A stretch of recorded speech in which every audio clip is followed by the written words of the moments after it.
Buenos días, Javier. Pues seguimos en racha, o sea, no nos faltan temas que comentar en este podcast. Esta semana, como tú ya habías avisado, porque estas cosas la verdad es que se hacen muy bien desde el punto de vista informativo, que es el calendario de publicación de los principales datos macro.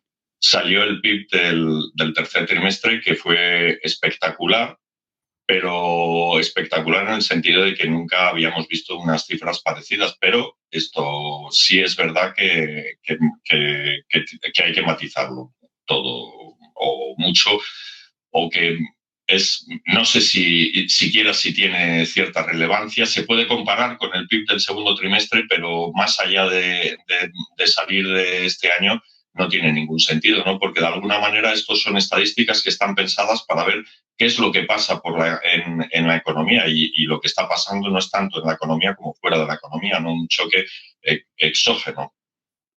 Bueno, es verdad, o sea, es verdad que este no es un ciclo, o sea, esta crisis es absolutamente excepcional en cuanto a sus características. Fíjate que hay una cosa esta semana yo me he dado cuenta de una cosa que quizás no la tenía tan clara y la he empezado a usar así un poco, a pensar de una manera un poco alegremente, y me he dado cuenta que al contrario que otras crisis, una crisis económica originada por una pandemia, tiene una fecha final, no las otras. O sea, los ciclos económicos son recurrentes. Eso es lo que sabemos. Eso es lo que, en fin, que desgraciadamente es poco, ¿no? Recurrentes quiere decir que se repiten, pero no tienen ni duraciones ni amplitudes en las oscilaciones, en las fluctuaciones económicas que sean constantes. Unas veces duran más, otras veces duran menos. Sabemos que los ciclos no se terminan de viejos. Eh, las expansiones, acuérdate que es que de verdad, en fin, era otro mundo, ¿no? Pero el argumentario con Estados Unidos es que la expansión tenía que terminarse. Y yo andaba diciendo por ahí, cuando alguien me preguntaba, que los ciclos no se acaban de viejos, ¿no? Y no se acaban de viejos. Pero este sí. ¿Por qué? Porque la pandemia un día se termina. No sé cómo, no sé si es una combinación de inmunidad, terapias, vacunas, y un día de verdad desaparece la enfermedad, ¿no? Y entonces, pues cada día que pasa, estás un día más. Si eso es así, y yo creo que en este caso eso sí que es así, o sea, esta recesión tan dura se va a acabar de vieja el día que haya un remedio, pues va a ser una combinación, ¿no? Yo no creo en una vacuna mágica ¿no? que nos la van a traer los drones de Harry Potter a todos por la mañana y ya está, ¿no? No va a ser así, ¿no? Pero se va a acabar. Y entonces, cada día que pasa, si ese día está en el futuro y no sabemos dónde, pero está, dado que sabemos que está, pues nos queda un día menos, ¿no? Entonces, lo que has dicho del Producto Interior Bruto, mira, la tasa intertrimestral, o sea, el Producto Interior Bruto mide lo que mide y puede medir pandemias, o sea, mide la actividad, ¿no? Mide el valor de lo que hacemos, el valor que crean todos los residentes en un territorio, ¿no? Todas las empresas, las personas, las administraciones públicas en un territorio. Y lo mide con un error estadístico. Vamos, en realidad no lo mide. Hablando con propiedad, lo que hace el Producto Interior Bruto es lo estima. Lo estima con una muestra, con unas técnicas estadísticas. Siempre es por elevación, o sea, no mide realmente el número en sí mismo. Lo que mide son las variaciones del número. Y lo estima. Y esa estimación ahora tiene un poco más de ruido, ¿no? Y probablemente dentro de un mes, cuando lo que publicó el día 30 el Instituto Nacional de Estadística fue el avance. Es un avance ya completo con todos los datos de los componentes del Producto Interior Bruto, pero que confirmará dentro de un mes, ¿no? Y en general, siempre, pero ahora mucho más, estas estimaciones pues, pueden variar, y cuando los números son tan, iba a decir, extravagantes, tan llamativos, 16% es un número sin precedentes en un trimestre, pues puede que los cambios, las revisiones sean de varios puntos. Nos dice que al final que fue 13 o que fue 18, pues entra perfectamente dentro de los márgenes de error. Pero dicho esto, el PIB creció un 16%, pues en el tercer trimestre comparado con el segundo, pues no por nada, vamos, porque la actividad se recuperó, porque el segundo hubo 2 meses de un confinamiento muy duro y en el tercero no, y ya está. Las interanuales, que es lo que interesa más, pues tienen el inconveniente, que a lo mejor eso es lo que me estabas preguntando, tienen el inconveniente que pasan a pre-COVID, porque todavía tenemos un trimestre de pre-COVID y 3 trimestres de COVID en este dato. Pero hay un número, que es el que yo calculo, que me parece mucho más interesante, que consiste en normalicemos a 100 el Producto Interior Bruto del final del cuarto trimestre de 2019. O sea, el 1 de enero de 2020 vamos a suponer que el Producto Interior Bruto está en 100. Bueno, y entonces con las tasas intertrimestrales podemos completar la serie, ¿no? El T1, tenemos el dato de 31 de marzo, el dato de 30 de junio y ahora el dato que corresponde al 30 de septiembre. Y el PIB llegó a estar en 77,2, que fue el desplome brutal. Fíjate que ahí le faltan 23 puntos. Perdimos casi la quinta parte del valor que crean los residentes en la economía española. Y ahora pues está en 90,3. O sea que hoy la economía española es un 10% más pequeña, es el 90% de lo que era el 1 de enero de 2020.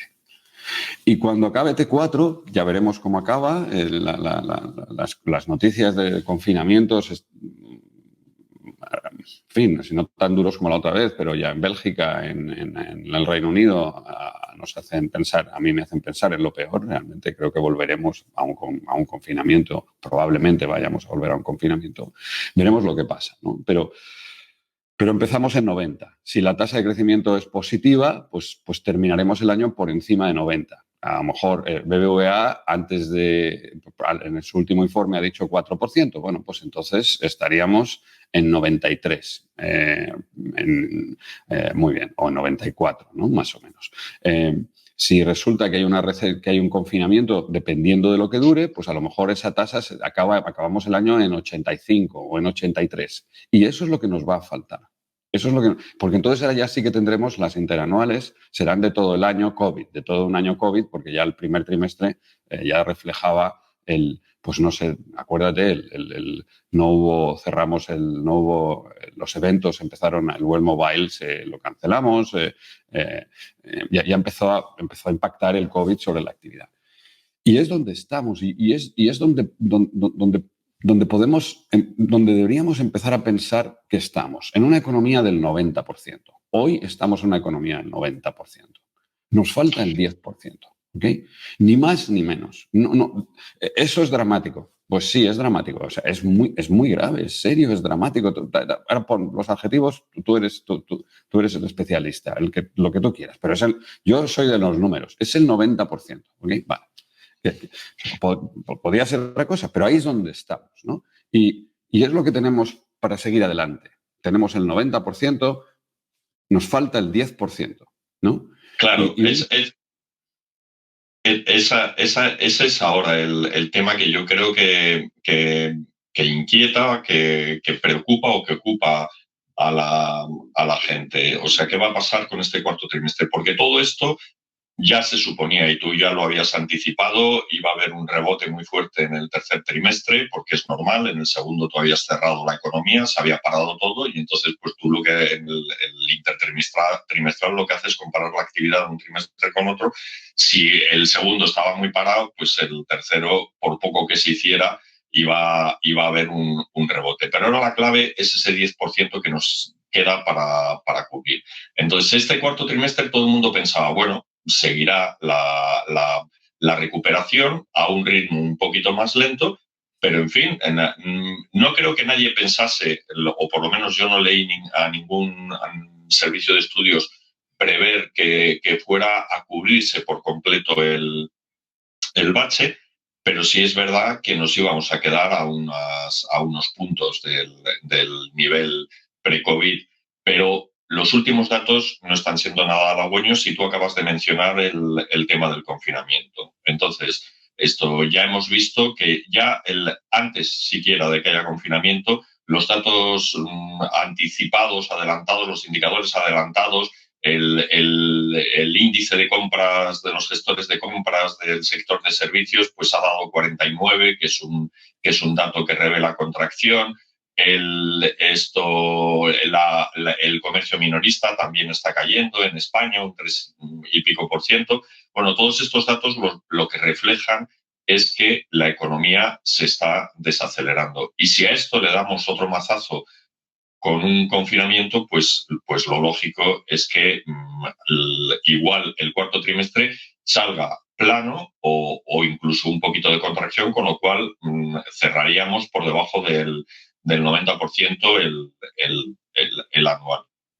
Dicho esto, hay que aclarar que el confinamiento, si se produce, el confinamiento domiciliario no va a ser en ningún caso como el de marzo. Es decir, los niños muy probablemente seguirán yendo a clase.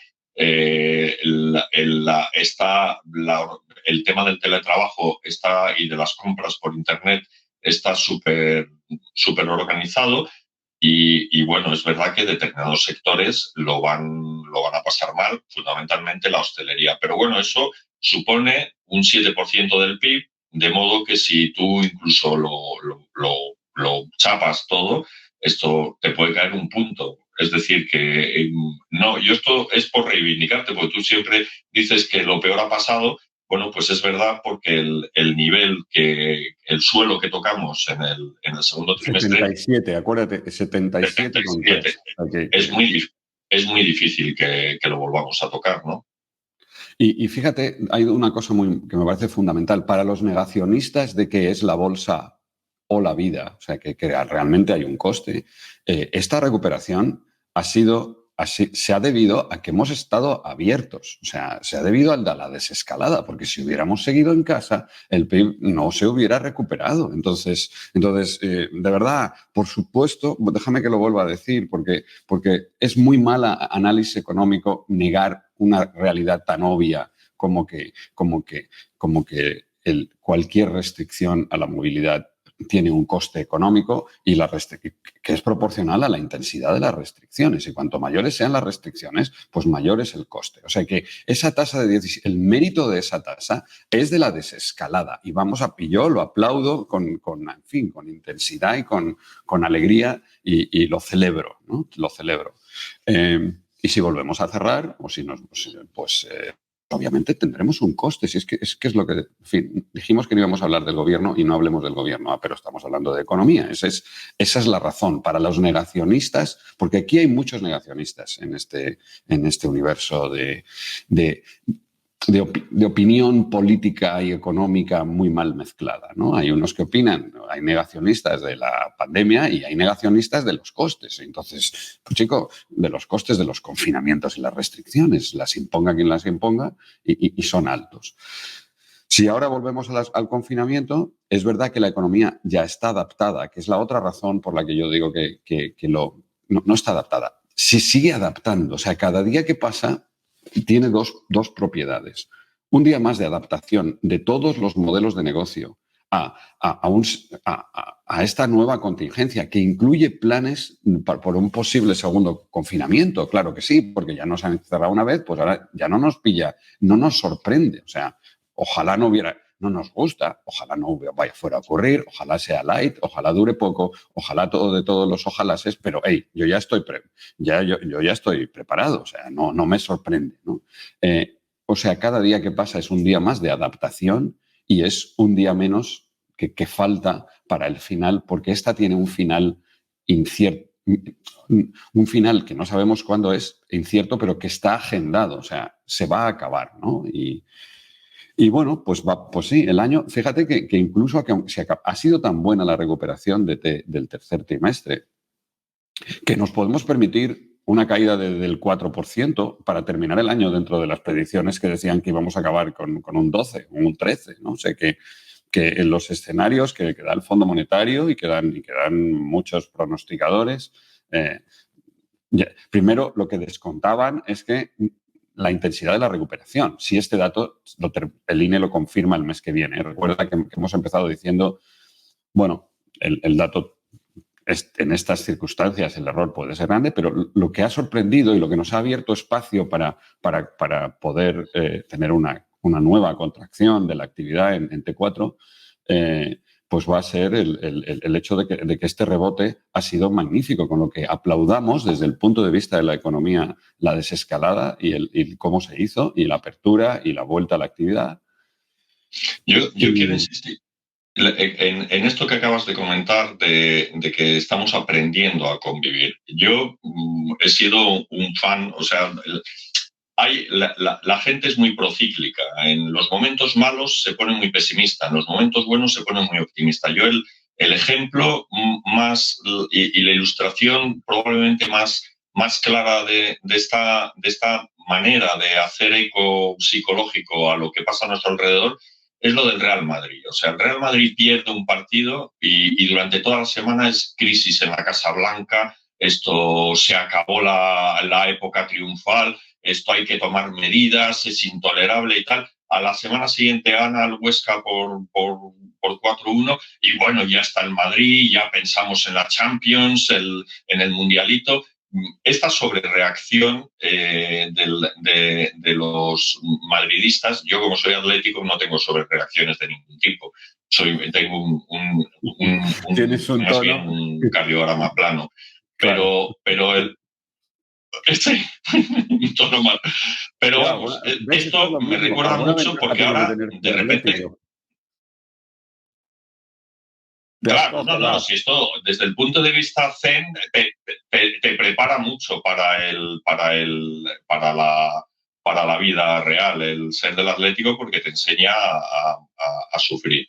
Pero a lo que me refería es que la actitud de la gente ante la crisis económica ahora es de absoluto abatimiento. Y yo aquí, esto no se habla, por ejemplo, de vacuna, y yo entiendo, no se habla de vacuna, pero la vacuna seguirá ahí. No creo que nadie ha dejado de prepararla, pero sin embargo no hay noticias de la vacuna. Y yo me imagino que es porque llega un redactor al redactor jefe y le dice, voy a preparar un reportaje para ver cómo va la vacuna, porque esto debe de estar ya a punto. Y el redactor jefe le dirá, pero hombre, ahora como para hablar de vacunas, estando como está la cosa. Bueno, la gente piensa, no, es que los medios manipulan. Realmente los medios lo que hacen también es intentar adaptarse al estado de ánimo. Entonces, yo estoy convencido de que la vacuna sigue sus plazos, entonces llegará o no llegará, pero bueno, estamos cada día, como dices tú, cada día estamos más cerca de la vacuna. Y luego yo lo que creo, como tú, es que esto no va a ser como una bomba atómica, es decir, tiramos la vacuna, se acabó el COVID. Esto va a ser más bien como la guerra de Estados Unidos en el Pacífico durante la Segunda Guerra Mundial. Bueno, pues es isla.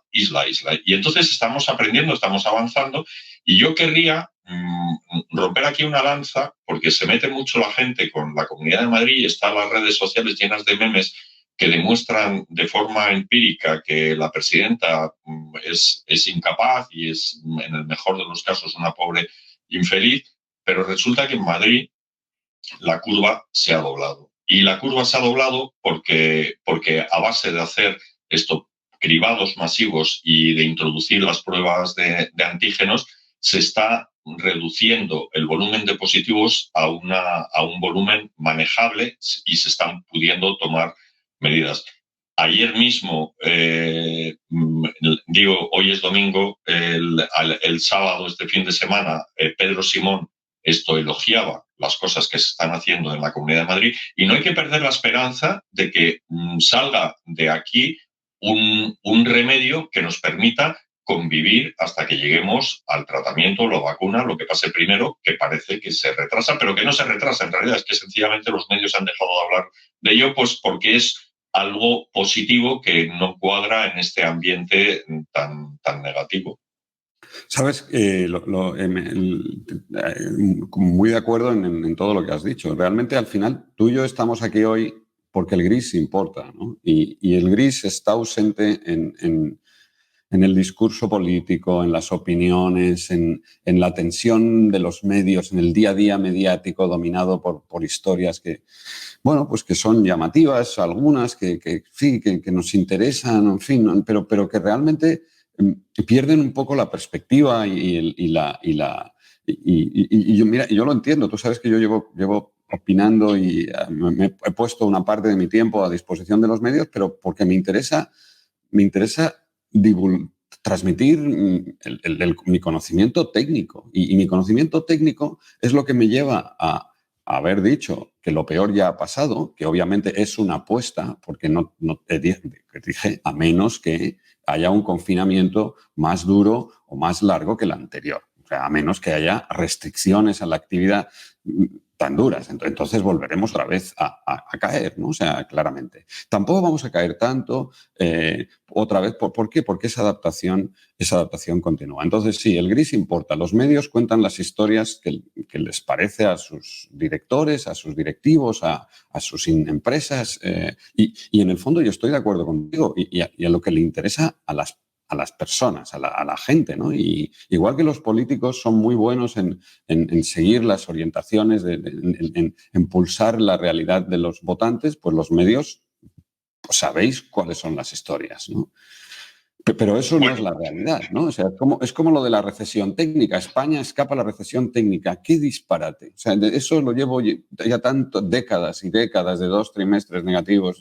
Por favor, olvídense de eso. Eso es una muy mala idea. Es solo para Estados Unidos. Y se le ocurrió al NPR porque no sabían qué mala idea. Recesión es recesión mediática. España sale de la recesión mediática porque técnica no es así. No es así. Las recesiones son relativas a la tendencia. China no puede estar en recesión con la misma tasa de crecimiento que España o que la Unión Europea.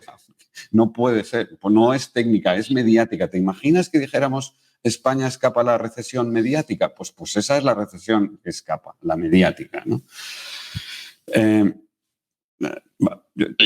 Vamos a ver, vamos a ver, ¿no? Yo no tengo una bola de cristal. Creo que nadie la tiene. Si la tienes, tienes que estar absolutamente forrado. O sea, si alguien tuviera una bola de cristal, la usaría para ganar dinero, pero no poco, pero cantidades ingentes de dinero y le conoceríamos porque saldría en los periódicos, ¿no? Entonces, como en Regreso al Futuro, que vuelven al pasado con el almanaque deportivo con todos los resultados de las series de béisbol y claro, se forran. Pues claro, pues eso, exactamente así, ¿no? Entonces nadie tiene esa bola y no sabemos qué nos espera a la vuelta de la esquina con el paso de los días. Yo he estado hablando de islas. Como sabes, me he venido a Canarias por motivos estrictamente profesionales, naturalmente, ¿no? Y bueno, y en esta isla yo he notado 2 cosas, ¿no? Primero, una auténtica rigor y seriedad con el uso de la mascarilla. Absolutamente. O sea, no puedes estar. Te lo dice todo el mundo, te lo dice el taxista, te lo dice el que está detrás de la persona que está detrás de la barra del bar. Por favor, póngase como estés un segundo, póngase usted la mascarilla. Te lo recuerdan, porque a mí el otro día estaba yo medio adormilado y pasaron unos. Y se me había bajado la mascarilla. Y me pararon, se pararon unos policías y me dijeron, ¿lleva usted la mascarilla mal puesta? Y yo me quedé como, sí, perdón, y la tenía. No, si la tiene. Porque digo, me metí las manos en los bolsillos. No, si la tiene puesta, pero póngasela bien. Esa cosa me llamó la atención y en la calle absolutamente todo el mundo la lleva. Hay una incidencia muy baja y la gente ayer por la noche pues estaba consumiendo en los bares con distancia, en fin, pero había gente, o sea, había gente en la calle. No iba a decir haciendo su vida normal. No sé cómo es la vida normal en Canarias, porque, hombre, no había muchos extranjeros. Había pocos extranjeros, pero como hizo un día maravilloso en Las Palmas, pues estaban todos los locales y los visitantes eventuales estábamos en la playa por la mañana, ¿no? Y bueno, pues obviamente aquí echan de menos a los turistas extranjeros, que son una parte fundamental de su economía, pero la vida seguía. ¿Sabes? Claro, y aquí igual. Y hay una cosa muy importante que me importa, que es, además del dato del PIB, la duda es, y lo que debemos de hacer bien, es cómo repartimos el 10% que nos falta. O sea, tenemos que repartir algo negativo, ¿vale? O sea, quiero decir, las porciones del PIB, porque al final el PIB se distribuye. Las que nos van a tocar a todos, o sea, la tarta ahora es el 10% más pequeña, ¿ok? Bueno, pues, ¿qué trozos vamos a hacer el 10% más pequeños? Y obviamente y ahora esta decisión no es técnica, es política, ¿ok? Es puramente política. ¿Qué trozos salvamos y qué trozos no? Los presupuestos ya nos han dicho, que a lo mejor es el otro asunto de esta semana, nos han dicho, mire usted, si usted le toca un trozo de tarta, es pensionista, si su tarta viene de la pensión, este año va a subir un 0,9. Pero, hombre, mira qué interesante, la tarta es un 90%, es un 90%, es un 10% más pequeña, pero si usted es un pensionista, le van a dar más tarta. Bueno, pues sí. Y si usted es un empleado público, su tarta va a subir un 0,9. Y si usted es el presidente del gobierno, su tarta va a subir un 0,9. Mira, qué interesante, porque resulta que si eres un empleado público, en esta tarta un 10% más pequeña, ¿ok? Un 10% más pequeña, donde hay olvida que ya estamos con el lío de los ERTES. Voy a decir 1 millón, como mínimo 1 millón de empleos destruidos, a los que no les toca tarta si no se la damos los demás, ¿ok? Con el subsidio de desempleo, con el ingreso mínimo vital. Resulta que hay una parte importante de la sociedad española que va a tener una tarta más grande, ¿no? Esto me parece que no tiene ningún sentido, ni desde un punto de vista keynesiano, ni macro, ni estabilización, ni contracíclico, ni no me venga usted con cuentos. No era el momento de hacer porciones más grandes. Es el momento de que, ahora viene mi opinión política, es el momento de preservar los trozos más pequeñitos de la tarta. Esos que no disminuyan. Tenemos que garantizar un trozo mínimo y sin... no hay responsabilidad. Esto es por dignidad, porque es político, ¿no? Entonces yo digo lo que me parece. Y estoy dispuesto a reducir mi trozo de tarta para garantizar que aquellos que lo necesitan, que son los que tienen los trocitos más pequeños, tengan los que viven muy mal no tienen que vivir un 10% peor. Tienen que vivir igual de mal como mínimo, ¿ok? Y si les podemos dar un poco más, mejor, para que las diferencias sean más pequeñas. Los que vivimos muy bien, los que tenemos la inmensa fortuna, como yo, de vivir muy bien, pues vamos a tener que aceptar, de momento y hasta que esto se termine, trozos de tarta más pequeños. Me parece bien. Pero los empleados públicos tenían que haber dado ejemplo, tenían que repetir esto. Esto es economía social. Economía social quiere decir a quién le reduzco el tamaño de su porción, de la parte que le corresponde, y a quién se la aumento. Y bueno, pues eso es. Esa es ahora mismo el gran desafío. Fíjate, yo te diría, no es tanto llevar la tarta a 100, que va a ser muy difícil con medidas económicas, con políticas económicas. ¿Por qué? Porque porque requiere acelerar el final de la pandemia, porque esta contracción tiene un responsable específico y concreto, ¿no? Entonces, no lo vamos a hacer con medidas económicas que ayudarán o no, reforzarán, en fin. Va a ser más bien con medidas sociales, ¿no? y redistributivas. Y aceptémoslo, cambiemos el discurso y preocupémonos porque ese 10% que falta se reparta razonablemente, ¿no? Entre los más afectados, entre los más necesitados, Claro, esto es paradójico que sea, a pesar de que habíamos dicho que no íbamos a hablar del gobierno, esto es imposible contigo, ¿eh? Pero tienes toda la razón, tienes toda la razón. Estos campeones de la igualdad, están evidentemente incurriendo en una contradicción. Esto me recuerda, ya que cité una novela de Graham Greene hace dos números, hace dos podcasts, el de El final de la FED, cito otra mucho más famosa de Graham Greene, que es El poder y la gloria. Y El poder y la gloria es una reflexión sobre lo difícil que es hacer bien las cosas. Porque te vas planteando ahí una serie de personajes y cada personaje tiene sus defectos, pero también sus virtudes. Incluso hay un personaje que es un revolucionario, un militar, que es muy cruel, pero al final lo que le salva es que él está luchando por la justicia en general y entonces eso le obliga a, como diría Sartre, a mancharse las manos. Bueno, pues aquí tenemos un ejemplo de libro, porque si tú les preguntas a los podemitas del gobierno por qué suben ustedes el sueldo de los funcionarios, pues ellos lo que te responden, bueno, es que claro, es para demostrar que la austeridad no funciona, porque esto habría sido otro austericidio y nosotros estamos en contra y por primera vez se empieza a recuperar el estado de bienestar, es decir, ellos lo van a convertir en algo encomiable y es verdad, bien, me parece muy bien que tiene su sentido, pero estoy mucho más cerca de tu planteamiento. Aquí la tarta ha decrecido y lo lógico sería que decreciera para todos. Y lo que es muy poco presentable es que no decrezca para los políticos, que son los que reparten. Hay un sistema muy, muy bueno para intentar, en teoría de juegos, ¿no? Para intentar repartir cómo se reparte mejor una tarta. Y entonces es el que corta no es el que elige. El que parte no escoge, eso era lo que eso era, vamos, era elemental. El que parte no escoge. Bueno, pues aquí el que parte escoge y el que parte ha escogido y se ha quedado. Vamos a tener todos un 10% menos nosotros. Nosotros lo arreglamos. Sí. Oye, bueno, Javier, antes, porque ya tenemos que decir algo de Trump. O sea, haz una valoración.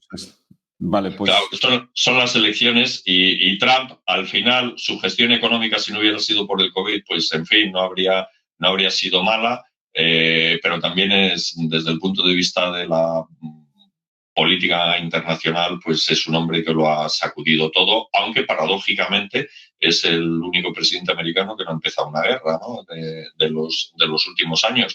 Y luego, pues algo que la bandera con la que ganó las elecciones es el déficit comercial, que sigue ahí, el déficit comercial, todo su proteccionismo no ha valido para nada y en fin, pero haz tú la valoración más técnica.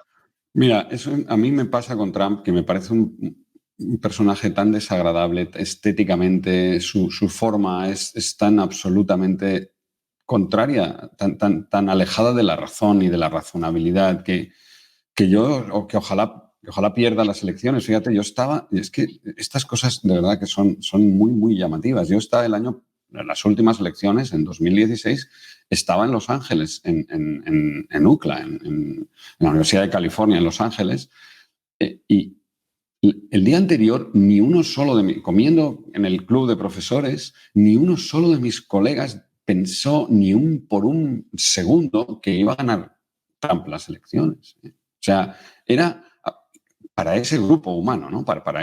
Era inconcebible es la posibilidad de que alguien tan exagerado, tan histriónico, con ese discurso, pudiera ganar las elecciones, ¿no? De Estados Unidos y fuera a ser el siguiente, no sé si el 51, no sé cuál es el número, pero creo que era 51, presidente de Estados Unidos. Entonces, yo creo que Trump, es verdad lo que dices, estrictamente no ha empezado ninguna guerra, pero tampoco ha terminado ninguna guerra, tampoco le ha traído al mundo más paz, tampoco le ha traído al mundo menos conflictos, tampoco ha traído al mundo...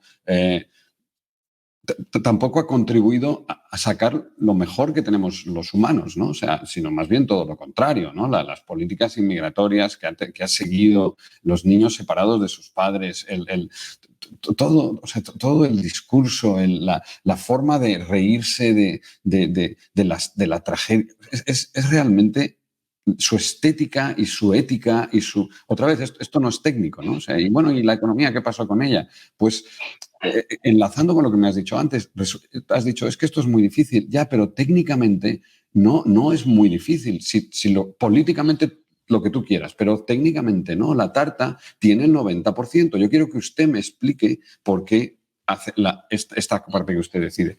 Y técnicamente... intentar corregir el saldo bilateral con un país es absurdo porque no se puede, es imposible. O sea, te va a disminuir el déficit con China si lo haces bien, pero te va a aumentar con Vietnam o con Tailandia o con quien sea que vaya a sustituir. Lo que importa son las balanzas bilaterales. Entonces, Trump ha supuesto un retroceso para la humanidad, para Estados Unidos y para la humanidad, en su camino hacia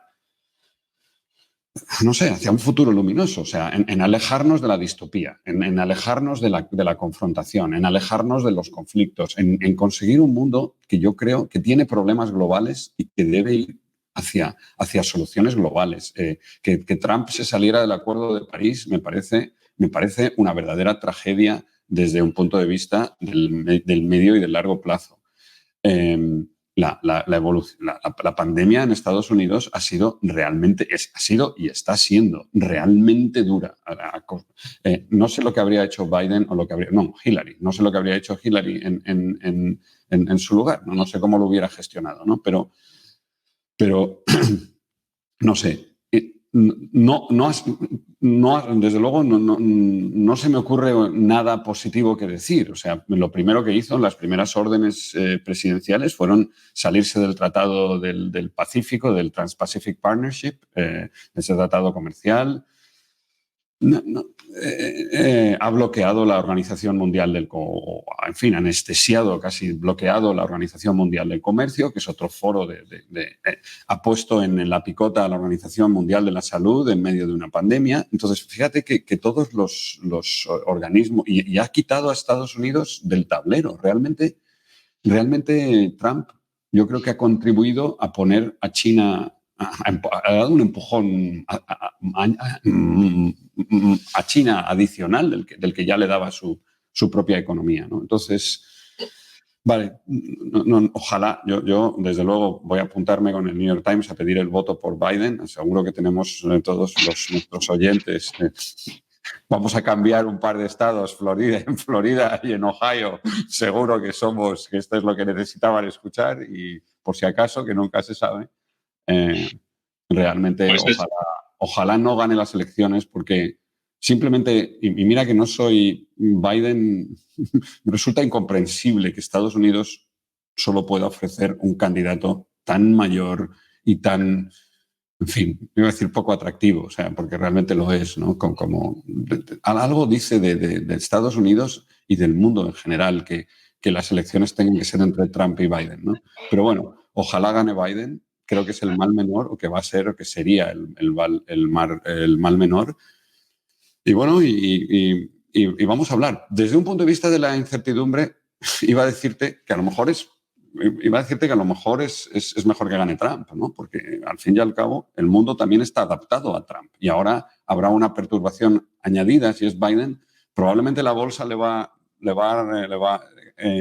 recibiría a Biden con caídas, ¿no? O sea, eso es claro, pero por lo que tú dices, porque la gente se ha adaptado a funcionar con este señor y cualquier cambio pues exige un esfuerzo de adaptación. Pero sí, yo coincido con tu análisis. A mí me parece algo absolutamente lamentable. Lo único, el sistema institucional estadounidense es bastante más sólido que, por ejemplo, el nuestro. Nosotros, si no estuviéramos dentro de la Unión Europea, pues vete tú a saber en dónde estaríamos a estas alturas.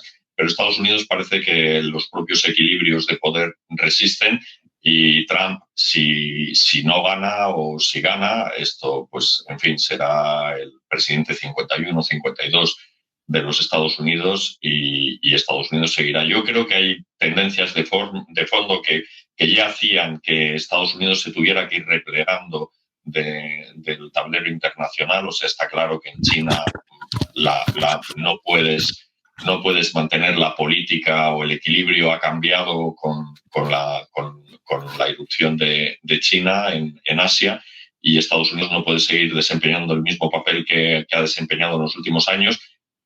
Obama ya se fue replegando, Trump sencillamente se ha encerrado, pero es verdad que el golpe que le está asestando al multilateralismo, que es lo que ha propiciado el progreso desde la Segunda Guerra Mundial, pues es un golpe muy, muy lamentable. Y, en fin, ya no solo esta semana hemos hablado del gobierno español, sino del gobierno de Estados Unidos. Así que la semana que viene intentaremos no hablar, pero será imposible. No, pues, bueno, pues seguiremos.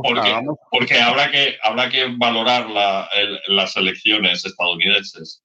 Sí, y sigamos, hablemos como, por cierto, eso es, fíjate, me ha recordado para ya cerrar un poco gane o pierda Donald Trump, esas instituciones, esa fortaleza institucional de la que hablas, dice que como muchos que queda un día menos, ¿no? Le queda, en todo caso, cada día que pasa, le queda un día menos a la presidencia de Donald Trump. Será el 20 de enero si pierde las elecciones y serán 4 more years, pero ni un día más. O sea, no se va a presentar a las siguientes. Nosotros, desgraciadamente, ya para terminar de hablar del gobierno, no tenemos esa suerte, ¿no? No tenemos esa seguridad o esa certeza. Sí, esa salud democrática de tener los mandatos limitados. Y fíjate que en este caso pues, nos da la tranquilidad, igual que la pandemia, no igual que la pandemia sabemos que se va a terminar y la presidencia de Donald Trump también. No sabemos cuándo en ninguno de los dos casos, pero va a ser, pero la semana que viene sí, ¿no? Cuando nos vamos a ver la semana que viene, yo creo que ya estarán probablemente estarán decididas los votos recontados y sabremos qué ha pasado. Y sabremos si le quedan 4 años más o si le quedan 2 meses, ¿no? A Donald Trump como presidente de Estados Unidos. Bueno, pues sí. Pues en fin, con ese silver lining, con esa luz de esperanza, dejamos esta semana ya el podcast. Muy bien. Bueno, Miguel, que te vaya muy bien. Cuídate. Igualmente. Y espero que no estemos confinados y tristes y llorosos. No, esta semana probablemente no, pero en un par de semanas ya no lo sé. Bueno, hasta luego.